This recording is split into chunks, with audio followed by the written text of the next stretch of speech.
हमको अब्दुल्ला बिन यूसुफ ने हदीस बयान की, उनको मालिक ने हश्शाम बिन उर्वा की रवायत से खबर दी, उन्होंने अपने वालिद से नकल की। उन्होंने अल मोमिनीन आयशा सिद्दीक़ा रज़ी अल्लाह अन्हा से नकल की, अपने फरमाया कि एक शख्स हारिस बन हश्शाम नामी ने नबी करीम सल्लल्लाहु अलैहि वसल्लम से सवाल किया था कि आ रसूल अल्लाह, आप पर वही कैसे नाजिल होती है? आप सल्लल्लाहु अलैहि वसल्लम ने फरमाया कि वही नाजिल होते वक्त कभी मुझको घंटी की सी आवाज़ महसूस होती है और वही की ये कैफियत मुझ पर बहुत शाक गुजरती है।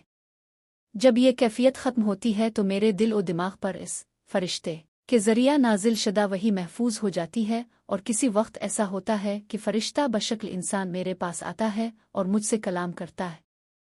बस मैं इसका कहा हुआ याद रख लेता हूँ। आयशा रज़ी अल्लाह अन्हा का बयान है कि मैंने सख्त कड़ाके की सर्दी में नबी करीम सल्लल्लाहु अलैहि वसल्लम को देखा है कि आप सल्लल्लाहु अलैहि वसल्लम पर वही नाजिल हुई, और जब इसका सिलसिला मौकूफ़ हुआ तो आप सल्लल्लाहु अलैहि वसल्लम की पेशानी पसीने से शराबूर थी।